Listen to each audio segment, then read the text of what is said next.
En la década de 1940, investigadores rusos mantuvieron a 5 personas despiertas durante 15 días usando un estimulante experimental basado en gas. Fueron confinados en un entorno sellado para monitorear cuidadosamente la ingesta de oxígeno y evitar que el gas, tóxico en altas concentraciones, los matara. Esto ocurrió antes de las cámaras de circuito cerrado, por lo que solo contaban con micrófonos y ventanas de vidrio de 5 pulgadas de grosor para observarlos. La cámara estaba equipada con libros, catres sin ropa de cama, agua corriente, un inodoro y suficiente comida seca para que los 5 sobrevivieran más de un mes. Todo estuvo bien durante los primeros 5 días. Los sujetos apenas se quejaron, habiéndoles prometido falsamente que serían liberados si se sometían a la prueba y no dormían durante 30 días. Sus conversaciones y actividades eran monitoreadas, y se notó que seguían hablando sobre incidentes cada vez más traumáticos de su pasado. El tono general de sus charlas tomó un aspecto más oscuro después del 4.º día.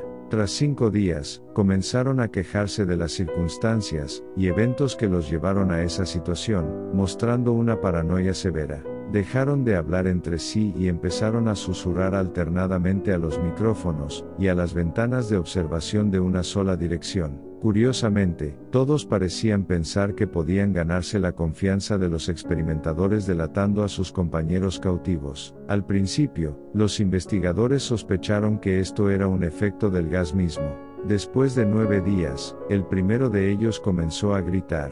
Corrió a lo largo de la cámara gritando a todo pulmón durante 3 horas seguidas. Siguió intentando gritar, pero solo podía emitir chillidos ocasionales. Los investigadores postularon que había desgarrado físicamente sus cuerdas vocales. Lo más sorprendente de este comportamiento fue cómo los otros cautivos reaccionaron, o más bien, cómo no reaccionaron. Continuaron susurrando a los micrófonos hasta que el segundo cautivo empezó a gritar. Los 2 que no gritaban desarmaron los libros, untaron página tras página con sus propias heces, y las pegaron tranquilamente sobre las ventanas de vidrio. Los gritos cesaron de inmediato, al igual que los susurros a los micrófonos. Pasaron 3 días más. Los investigadores revisaban los micrófonos cada hora para asegurarse de que funcionaban, ya que les parecía imposible que 5 personas no emitieran ningún sonido. El consumo de oxígeno en la cámara indicaba que los 5 seguían vivos. De hecho, era la cantidad de oxígeno que 5 personas consumirían en un nivel muy alto de ejercicio extenuante. La mañana del día 14, los investigadores hicieron algo que dijeron que no harían para obtener una reacción de los cautivos. Usaron el intercomunicador dentro de la cámara, esperando provocar alguna respuesta de los sujetos, temiendo que estuvieran muertos o en estado vegetal. Anunciaron: vamos a abrir la cámara para probar los micrófonos. Aléjense de la puerta y acuesten en el suelo o serán disparados. El cumplimiento les otorgará a uno de ustedes su libertad inmediata. Para su sorpresa, escucharon una sola frase en una voz tranquila: ya no queremos ser liberados. Surgió un debate entre los investigadores y las fuerzas militares que financiaban el experimento. Incapaces de provocar más respuestas usando el intercomunicador, finalmente decidieron abrir la cámara a medianoche del día 15. La cámara fue purgada del gas estimulante y llenada con aire fresco. Inmediatamente, las voces desde los micrófonos Nachel y a objetar. 3 voces distintas comenzaron a suplicar, como si rogaran por la vida de seres queridos, para que volvieran a encender el gas. La cámara fue abierta y se enviaron soldados a recuperar a los sujetos. Empezaron a gritar más fuerte que nunca, y los soldados también gritaron al ver lo que había dentro. 4 de los 5 sujetos seguían vivos, aunque nadie podía llamar vida a su estado. Las raciones de comida posteriores al día 5 no habían sido tocadas. Había trozos de carne de los muslos y el pecho del sujeto muerto metidos en el desagüe del centro de la cámara,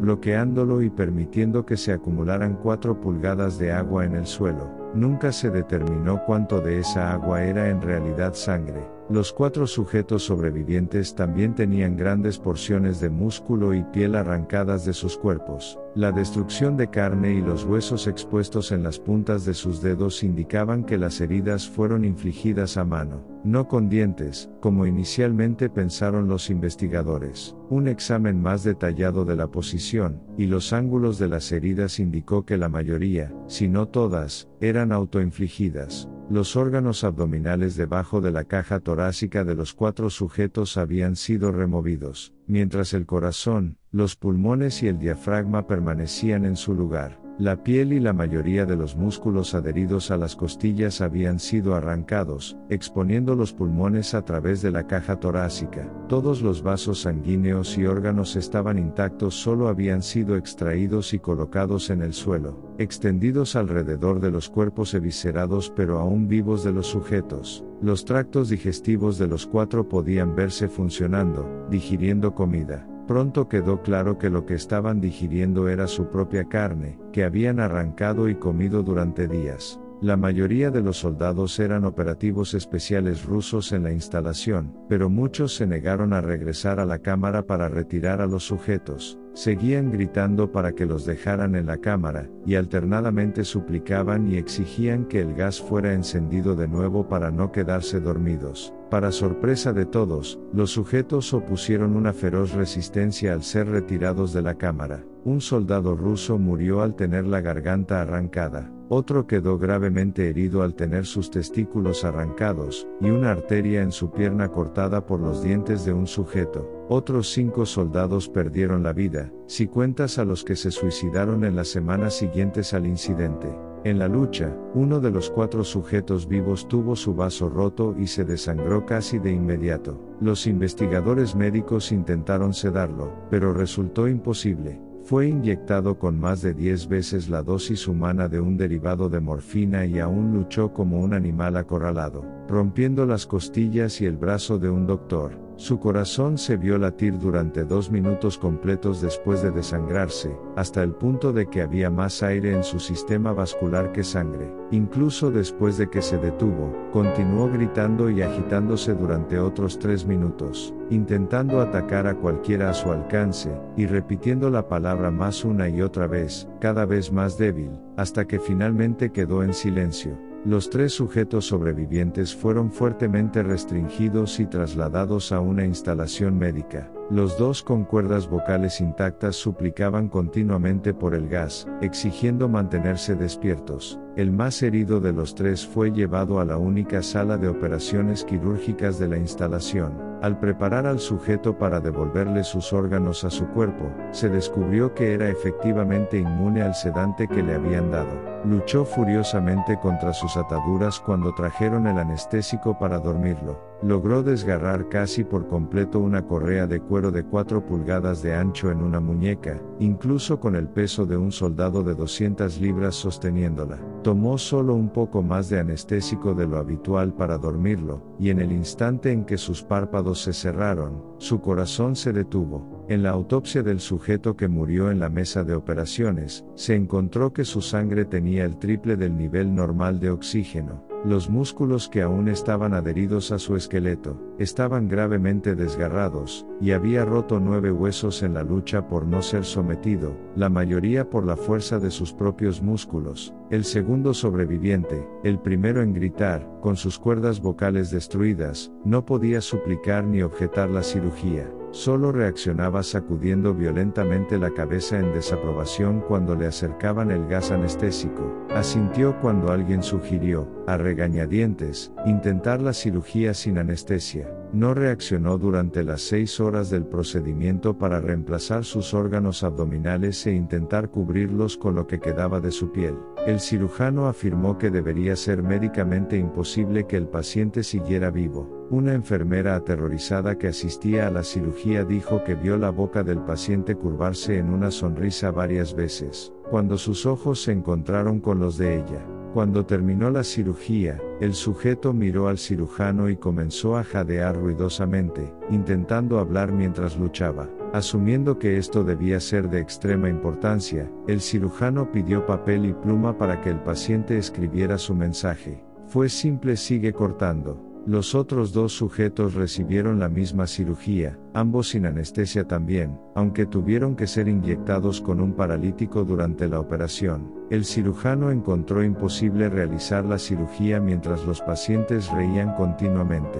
Una vez paralizados, los sujetos solo podían seguir a los investigadores con los ojos. El paralítico se desvaneció de su sistema en un tiempo anormalmente corto, y pronto intentaron escapar de las camas. En el momento en que pudieron hablar, volvieron a pedir el gas estimulante. Los investigadores preguntaron por qué se habían herido, por qué se habían arrancado sus propios órganos, y por qué querían el gas de nuevo. Solo Peluchilli una respuesta: debo permanecer despierto. Las restricciones de los tres sujetos fueron reforzadas, y fueron colocados de nuevo en la cámara a la espera de una decisión sobre qué hacer con ellos. Los investigadores, enfrentando la ira de los benefactores militares por haber fallado en los objetivos del proyecto, consideraron sacrificar a los sujetos sobrevivientes. Sin embargo, el oficial al mando, un ex KGB, vio potencial y quiso ver qué pasaría si los ponían de nuevo con el gas. Los investigadores se opusieron firmemente, pero fueron ignorados.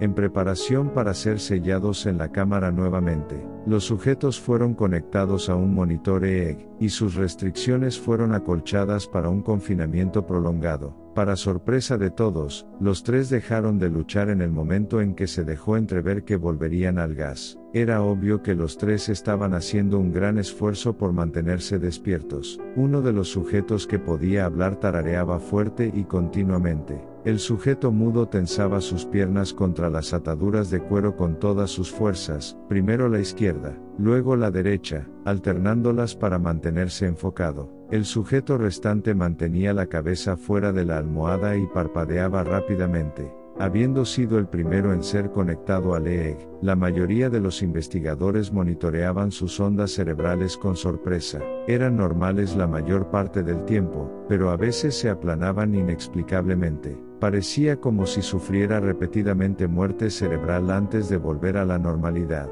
Mientras se enfocaban en el papel que registraba las ondas cerebrales, solo una enfermera vio sus ojos cerrarse al mismo tiempo que su cabeza golpeó la almohada. Sus ondas cerebrales cambiaron inmediatamente a las de un sueño profundo, luego se aplanaron por última vez mientras su corazón se detenía simultáneamente.